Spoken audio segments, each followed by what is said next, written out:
calls. The only thing that got them to get on the phone with me was Assemblyman Brian Curran had to sit on them 4 times to get them just to call me for 4 months. I've been out for 2 years. 3 apartments in 2 years. I have not seen an IMA check yet. Nope. I have not seen any assistance from New York Rising. My home is destroyed. It was substantially damaged. It has to be torn down. I didn't tear it down yet because it cost $25,000 to rip it down, and I got no place to store my stuff. What stuff? What's left of my stuff. When I called Citibank, my mortgage company, after the storm hit, 10 days later, I got a notice from Citibank saying they were selling my mortgage to Freddie Mac. But they were keeping the servicing because they wanted to keep the fees going, but they didn't want to take the risk. When I called my homeowner's insurance just to get a form saying that they weren't paying me anything so I could start the flood process, they dropped my coverage. I had to have Eric Sneederman from the New York State Banking Department call them to get them to reinstate me, and they couldn't be more apologetic when they were faced with fines. So now I got nothing. Now I've got nothing. I got an 8-year-old girl. And when I get on the phone with my caseworker and we try and find out where our money is, she asks me, Daddy, how come these people hate us? And I don't have an answer. I don't have an answer because they won't call us back. They act like they're doing you a favor when you do call. I wouldn't know. Yeah, They don't even call back. They don't even. I haven't had any IMA. They don't write. I got no elevation money. When I talked to finally a supervisor over in the Far Rockaway facility, because they got me some repair money, but I don't have any elevation. They gave me an elevation grant amount back in February. I haven't seen a dime. These people came up with crocodile's arms. They couldn't find their checkbook. And I asked them where the elevation money is because the way they have everything specific utilized, you have to use that money for that specific purpose. And when I told them that I can't start repairs unless I start to elevate first and then repair, it was like an epiphany. It was like I didn't realize you had to raise the house before you start fixing it. It was like they'd never heard of that.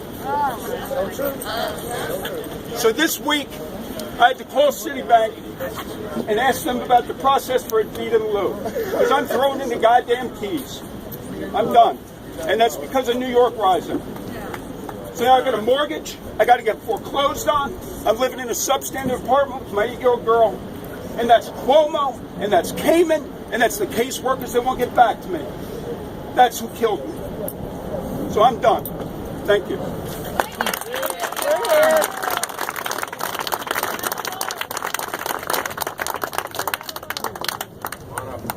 Take that. No. I'm a tall guy. Hi, my name is Jim Clark. I'm a Long Beach resident, 73-year-old retiree.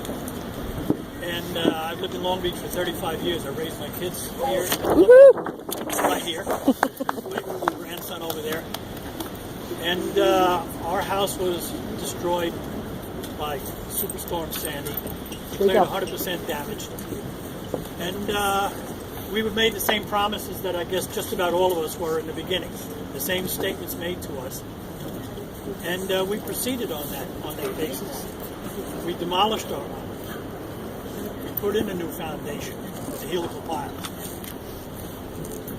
We started building up. We framed it out. We fought the insurance company. We fought the bank because Dopey has a reverse mortgage on the house, and the money went to them. They didn't want to turn it over to us. And we finally got the last of our insurance money, only because one of my son over here contacted 7 on Your Side, and they went out with TV cameras and went to the bank and wanted to know how they could expect us to finish building when they wouldn't give us our money to do it. So they made an executive decision to go ahead and turn the rest of the money over to us. We got a substantial amount of money. It just wasn't enough. The balance, along with the reimbursement, was supposed to come from New York Rising. That's what they told us. Now they tell us that's not the case. They talk about this $160 a square foot for the size of your own house. And I've got to tell you, we spoke about case managers here a couple of minutes ago. they changed ours and didn't bother to tell us. We had to go on a treasure hunt to find out who was representing us Yeah. at New York Yeah, Rising. yeah. We finally got a meeting with this person who didn't have the vaguest idea what she was talking about. Brought in a construction representative who tried to get up in my face. Well, I'm old enough to know how to do that back. So we put an end to that. We started discussing the reality of the situation. This guy told us that there was nothing that they could do because they were under the HUD and the FEMA regulation on how to handle the situation, and that their hands were tied. But they were quick enough with those tied hands to be able to point at Albany, be able to point at Washington, D.C., and turn around and tell us none of this is our fault. Well, guess what? I did a little bit of homework on my own. We're talking about the $160 a square foot. We went over, I did with the help of my daughter who knows how to use computers better. And we checked on the value, the estimated value of my home as it stood before the storm. Did a little basic math, and it turns out the estimated value per square foot was over $300. Yeah. $160 isn't getting.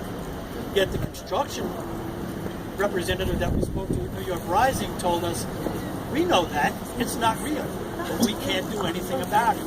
Well, I'm here to say that if they can't do anything about it, if they're not allowed to fulfill their mandate, then they fail.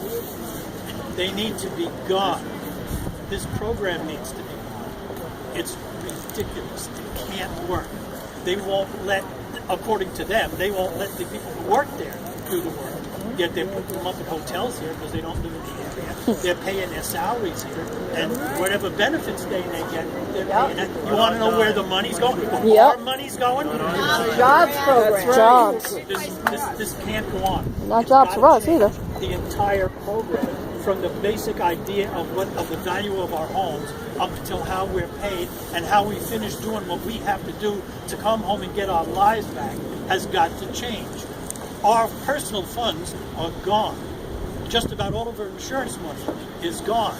We just actually got a payout, an ICC payout. That doesn't come anywhere near what we need to come on. $30,000 to elevate your home, it costs me $54,000 for a foundation. And that's not including helical piles. Okay, $1,000 a pile. Basic math. Right? Common core meal. That's another subject. Oh, don't even go there.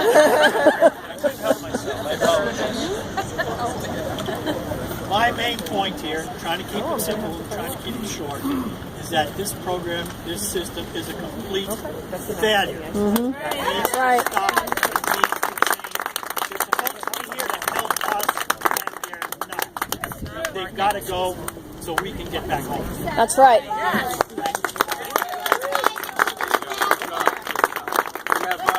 We got one more speaker, and then we're gonna have some final words. You wanted to come up and say it from Oceanside.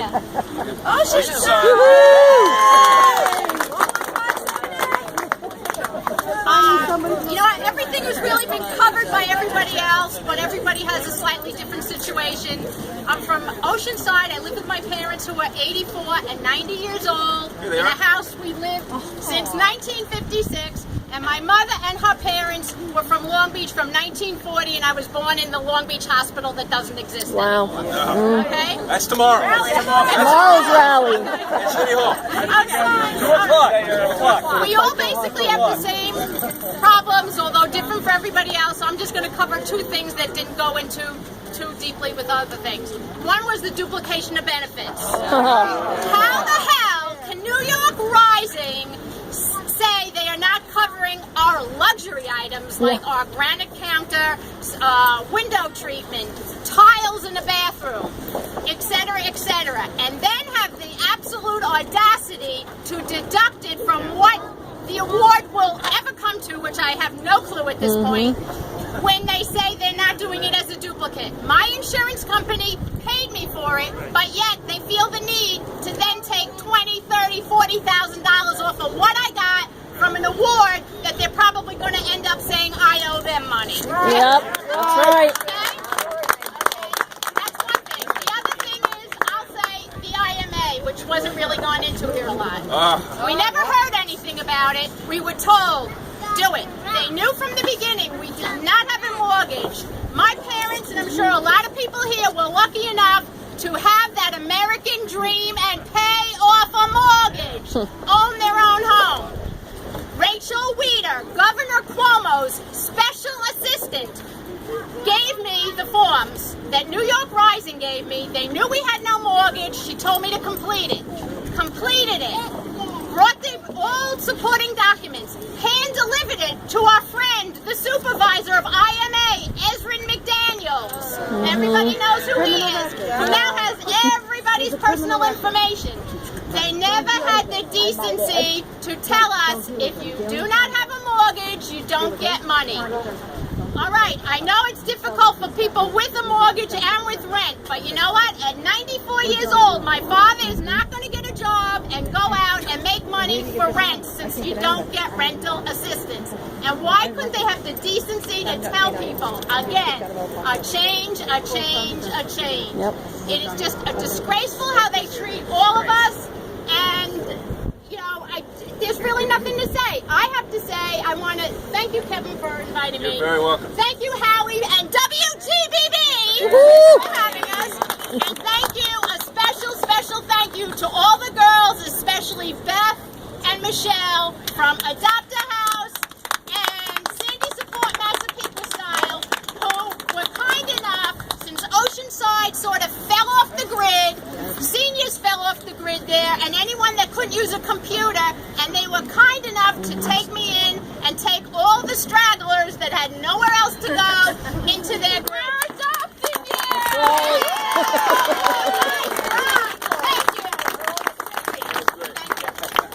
She's been a regular every week for 2 months. One of my regulars. And you're going to be a regular. That's right. You're going to be a regular. And you're going to be a regular! WGBB! I want to volunteer. Who wants to do a show from their home? Yeah. Let me know. Wish I had. What home? Exactly. I We'll do. do a show from an empty lot. You just call me. We'll do a show from your empty lot. We've been doing it for 3 months. We've been doing it for 3 months. We'll keep doing it. Bring your own power. Yeah! I have to knock my house down after I I want to fixed it. just take just a couple of minutes left, and I know everybody I didn't want gotta to get deduct back to the their insurance money office, they I gave guess, or me. filling out paperwork or whatever we do when we're not trying to pay for things. We've heard a lot of issues today. We've heard about the 50-50, that is so shifty. And it's not so nifty, I forget the rest of that chant. Which has basically created a wasteland of homes. We've heard about the blindsided last payment, when you try to build what you think you can afford, and then even a tiny room will leave you hanging in debt. We've heard about the last one, the interim mortgage assistance, which I really just couldn't even go into that nonsense as I dig through that myself. There is an abusive crowd over there that is unhelpful, is demeaning to us, and treats us as if we are a nuisance. That's right. It's disgraceful. We've heard about the 6100. That is a cumbersome form that has never been embraced by many architects. There's a few people who are very lucky to have their architect actually embrace it. Go back and forth 4, 5, 6, 10 times with the program. We've heard about heartbreaking stories of 90-year-old women, families who fought to stay in their homes, making